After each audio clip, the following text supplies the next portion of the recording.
So I want to start with just a quick introduction to the book of Judges.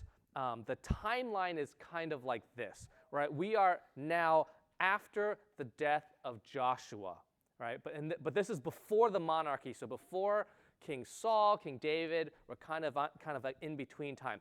Now, the book of Judges references about 410 years of history. Now, this is not saying it's from the beginning of Judges to the end, it's 410 years, because some of this stuff overlaps, and there's also symbolic language.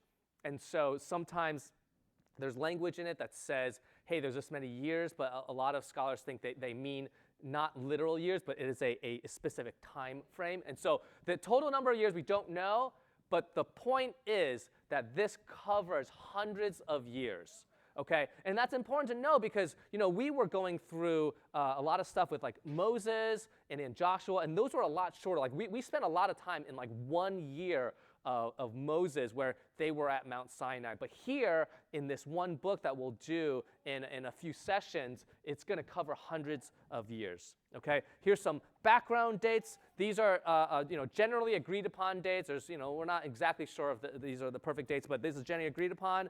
But in 1446 BC, the Israelites leave Egypt. In about 1406, that's when Moses dies, and Joshua is appointed the leader, and and the Israelites enter Canaan. Right? They enter Canaan, and the first place they conquer is Jericho. So you kind of have that sense, right? And then in about 1375, Joshua dies. Okay, and so now we're getting into the book of Judges. Right? So the people served and obeyed the Lord during the time of Joshua, and the leaders who kind of were with Joshua remembered him, remembered Moses. So that was the group that was in charge, and the people during that time served and obeyed the Lord.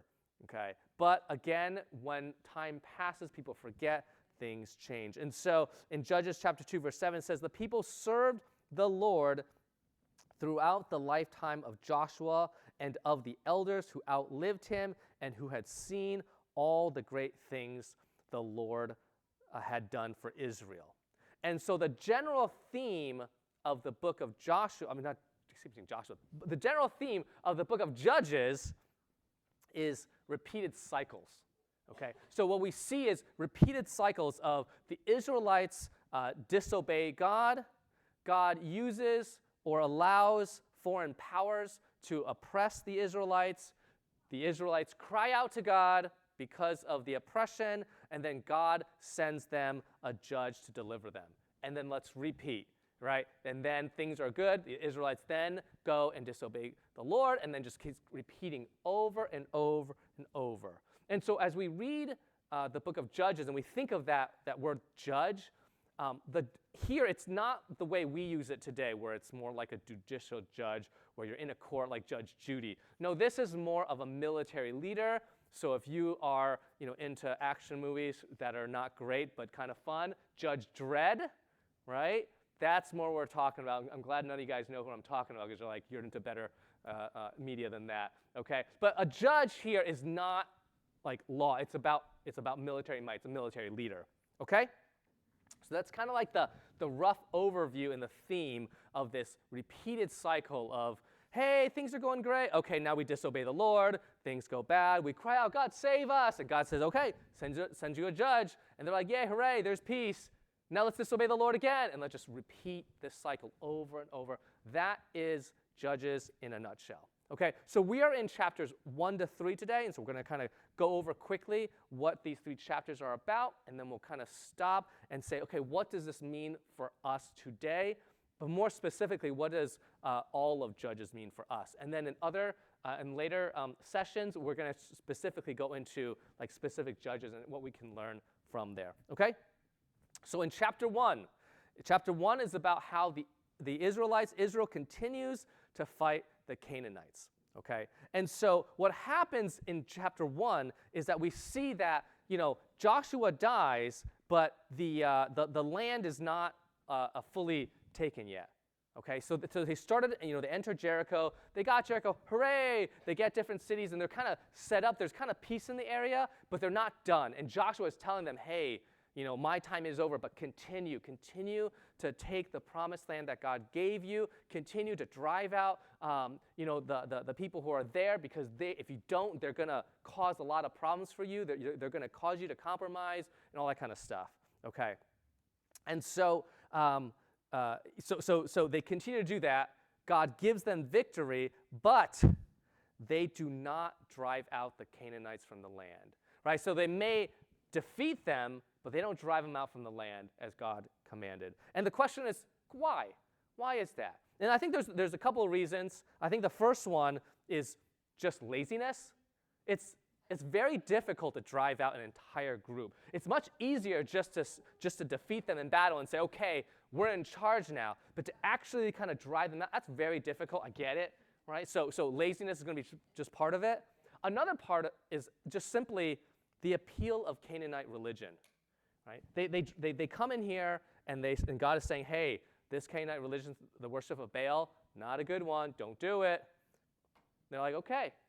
But once they're like in that land and they kind of defeat the Canaanites, well, they're going to look around, right? One of a big part of Canaanite worship and the worship of Baal is temple prostitution. That's a very major theme of what they do.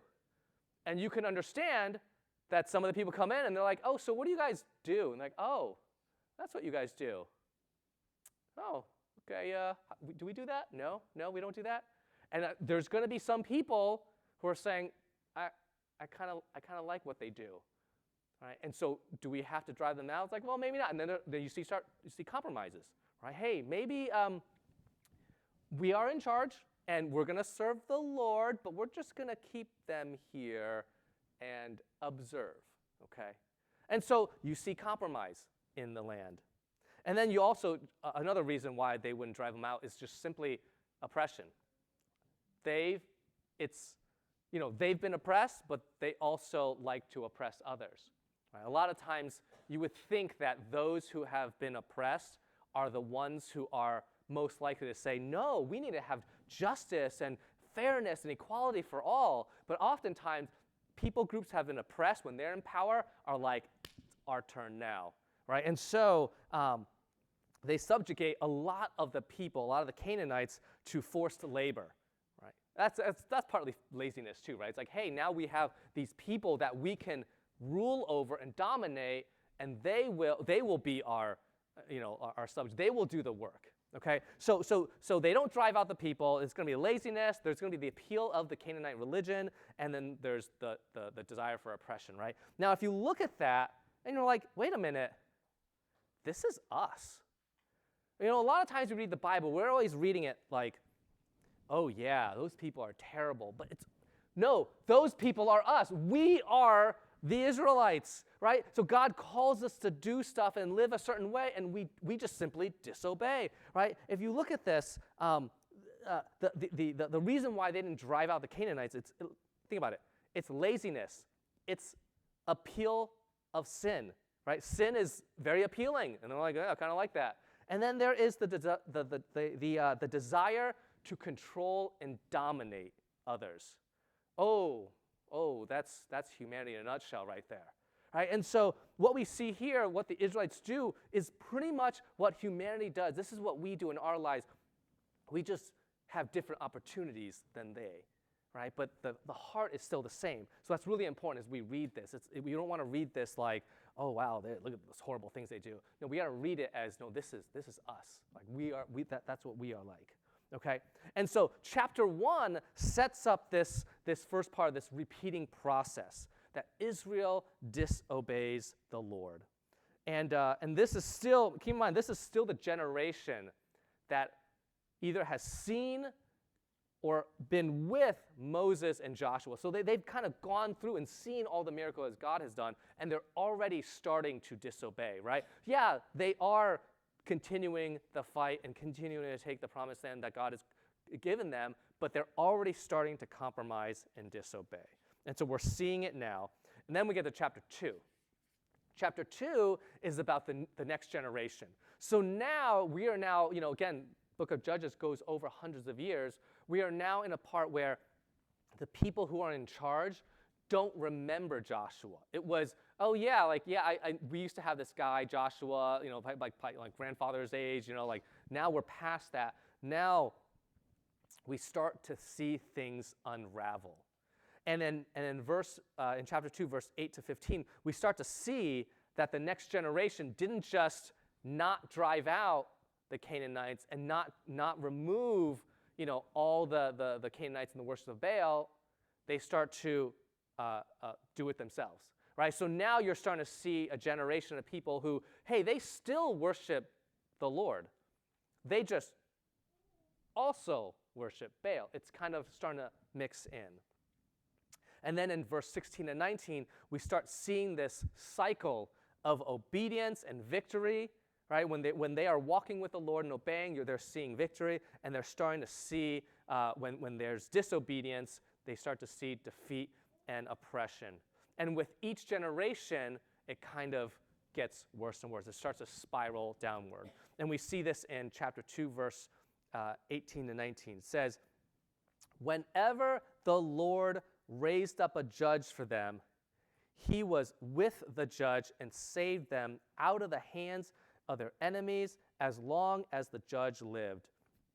For the Lord relented because of their groaning under those who oppressed and afflicted them. But when the judge died, the people returned to the ways even more corrupt than those of their ancestors, following other gods and serving and worshiping them. They refused to give up their evil practices and stubborn ways." Okay, and so we see this. Now it's like that cycle is starting to repeat over and over and over again. In verse 20 to 23, we see that God is going to let them experience defeat in hopes that the Israelites will turn back to them. Right? In verse 21 to 22, it says, "I will no longer drive out before them any of the nations Joshua left when he died. I will use them to test Israel and see whether they will keep the way of the Lord and walk in it as their ancestors did." You see, sometimes God does this with us too, okay? That God just kind of allows us to kind of deal with some of the consequences of our disobedience. Now, that sounds scary, and it is, but I don't want you to sit there and think, oh, that's what God does with me all the time. So when I disobey, when I'm in sin, God's just going to boom, punish me with this foreign power or whatever it is. Okay? You have to remember the timeline here. Hundreds of years are passing. Okay? And so God's first response to us, to the Israelites, is not, hey, I'm going to allow these foreign powers to oppress you. God is so patient with us. Right? God is patient and he waits and he says, no, come back, stop living this, stop disobeying. But at some point, he may let us have those consequences. Okay? And so you got to remember, there's both the consequence aspect, but there's also a lot of God's patience here. Okay? All right, so then we get to chapter 3. Chapter 3, we get the judge of Ehud. Okay, and so Ehud is not the first judge. It's just kind of like the first one that kind of gets a lot of screen time. And so we're going to talk about him, and that's the one we're going to focus on today. Okay, and so one of the things that's super, super important to remember about the book of Judges as you read Judges, but also just the Bible in general is this. Okay, it's a book about what happened. It is not a book about what should have happened. So as you read these stories of Judges, you shouldn't think, oh, everything the judge does is great. A lot of these judges are very flawed, right? It's about, hey, this is what happened. It's not always, hey, God brings in these judges and everything they did is above reproach, okay? And a lot of the Bible is like this. All right, and so when we read them, we can also ask ourselves, should the judge have done this? Or, like, how could he have done it differently? And that kind of stuff, okay? So let's get into Ehud, because he's a colorful character, all right? So let's always just gather our facts and characters in our story here, right? So the judge here, his name's Ehud. The oppressor, there's always an oppressor, right? The judge comes in when the foreign power comes and oppresses them. The oppressor is Eglon, king of Moab, and he also brings in the Ammonites and the Amalekites, right? So there's like a three group alliance against the Israelites. Some fun facts, right? Eglon with the Ammonites and Amalekites capture, in the Bible it says, the city of palms. The city of palms is just Jericho, right? And this is significant because Jericho is the first city, is the first place that the Israelites come into and kind of take over in the promised land, right? And so you're seeing this. God is calling the Israelites to the promised land. The first place they get is Jericho. They're not done taking all of the promised land, and now they've already lost the first place. Right, so you can see where this is the Israelites not completing the mission and calling God has given them, and now they're actually starting to lose it. So that little detail is significant. In the book of Judges, and actually in a lot of parts of the Bible, all these little details are actually really important. Right, they may not be theologically important, but it helps us understand what is actually happening here. Right, but we're seeing that they've already lost Jericho. Okay, Eglon oppresses the Israelites for 18 years, and then some facts about Ehud, right? He's left-handed, and they're like, why is that important, right? So this is just more about like understanding the story, right? So if you're left-handed, so I'm left-handed, right? And I'm like waving my sword around at people, like, oh, my left-handed, right? I keep my sword in my right side, because if it's in my left side, it's like, how do I get this thing out? It's just going to be here, and I have to flip it over. But if it's on my right side, boom, haha, I can now wave it at you. Okay? That's why. Now you're like, well, why is that? It's because Ehud goes to give tribute to the king of to Eglon, and of course his men are going to say, hey, no weapons, and they'll pat him down. But we're in a society where left-handedness is extremely rare, right? Is anyone here, probably not in this generation, but is anyone here left-handed, but their parents forced them to use the right hand, and now they're right-handed? My dad was like that, because in Chinese culture, like left hand is like, whoa, you gotta be weird like that. And so I remember as a kid, a lot of people, when they meet our family and they started watching me like do stuff, they'd be like, oh, to my parents, you didn't make him switch? Of course, my parents being, very progressive or something like that. No, they didn't make me switch, because they're like, we're in America now. And, Americans, they don't mind left-handed. It's like, okay, you're like a weird left-handed kid, right? But left-handedness in other cultures are very different. So apparently, they did not do their due diligence when they patted down Eglon, only patted down his left side. They're like, well, no weapons here. And he kept it on his right side. And he walked in, right? Very dangerous. This Secret Service of the Eglon was not doing their job, okay? And so we see this, right? It says in verse 15 to 16, Ehud, a left-handed man, made a double-edged sword about a cubit long, which he strapped to his right thigh under his clothes, right? And also a cubit long, a cubit is about 18 inches, so this is not some giant two-handed broadsword that you're like, I can see the sword coming out of your robe, right? You're like, this is a short sword, right? 18 inches is about, you gotta put it in there, you can hide it, right? So that's why those details are there, right? If you're ever wondering, like those are important. Like the writer of the scriptures here was not like, I don't know, it's writing stuff. No, like he's trying to give us very important information to kind of help us understand the story, okay? And so after Ehud brings tribute, which pleases Eglon, because remember, they've been oppressed for 18 years.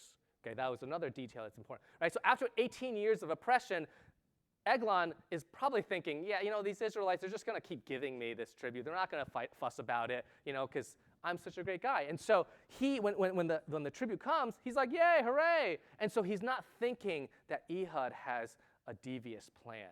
And so Ehud says, hey, I've got this secret message for you, just for you, O great king, not your servants. And Eglon, like, okay, invites him into the private chambers. And there, Ehud stabs him and kills him. Right? And these are the kind of things you're like, pretty sketchy, buddy.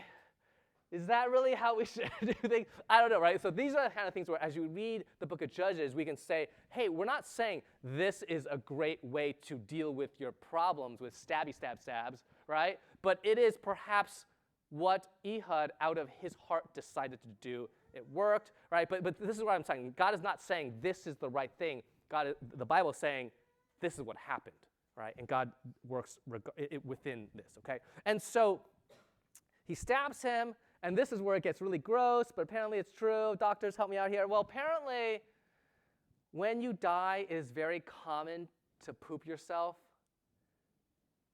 It's gross, but I looked it up, and yeah, right? So he poops himself, right? Why is that important detail, man? That's just gross, right? It's because Ehud then leaves and tells the servants, yeah, he's in the bathroom. And of course, the servants can smell it, and they're thinking, well, that's a reasonable explanation. And so they don't check on him. And in verse 24, it says, the servants came and found the doors of the upper room locked. They said, he must be relieving himself in the inner room of the palace. And so they just let Ehud walk out until it says that the servants wait to the point of embarrassment. Right? You're like, he's been in there for a while. How long? I know some people take long. He's been in there for a really long time. And then to the point of embarrassment, they're like, we got to check on him, man. Maybe he's having, maybe, what did he eat? Did we feed him Taco Bell? I don't know. Or did he have a McDonald's quarter pounder? We don't know. If you're watching this from years later, right now there's an E. coli outbreak at McDonald's. That's the reference, right? All right. And so they go in and then oh my goodness. Of course, by then Ehud has already escaped and he gathers the Israelites, say, hey, I've killed the king and now there's chaos here. Let's go, right? And so that is how Ehud delivers the Israelites, and the Israelites have peace for 80 years. Okay. You're like, thank you for the story. What does that have to do with us? Okay, so let's get back. So what about us today? What about this story? What about the book of Judges? What do we take from this, right? Because it's not go and stab people, okay? Can I make that very clear? It is not go and stab people. Good, okay. So I think the one of the first things is this for us today. Judges is, but not only about consequences of disobedience, right? But it is about that. Not only, but it is, right? There are often natural consequences of our disobedience. Because God designed life to be lived a certain way. God designed our relationships to work a certain way. And when we go against them, yeah, stuff is going to happen, okay? And so there are consequences. But the purpose of those consequences is always to draw us back to God, right? And so we are supposed to learn from our mistakes and the consequences we face, and we're supposed to learn from the Israelites' mistakes as well, right? But consequences are not primarily about punishment, okay? This is not about the Israelites being horrible, and therefore God is punishing them with these different powers. It's not about punishment. It's about drawing the Israelites back to the Lord. Okay? This is the same as how we discipline our children.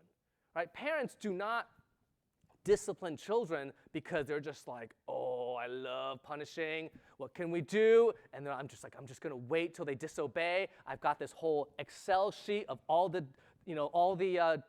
punishments I can do. I'm going to pick one. It's not about that.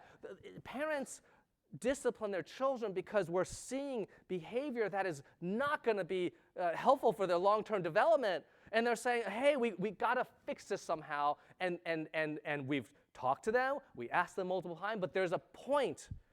There's a point where we have to do something, discipline in a way that is going to be uncomfortable. That's going to get them, in an unpleasant place. So hopefully they will then come back to doing what's right? That we do that with disciplining our children. God does this with his people and his children as well, okay? The second thing what we can learn from this is Judges is also about God's patience and grace, right? This cycle, right? There's a reason why God is just showing you. Look at this cycle of disobedience, oppression, crying out to the Lord. God sends them a judge. Hooray, there's peace. And now they go back to it. And then there's a reason why we're seeing this cycle over and over and over again, because God is showing how patient he is, right? God never not sends in a judge, right? So after you, because if we were the Lord, we would probably have a point when we're like, hey, you've done this 2 times now, 3 times now, 10 times.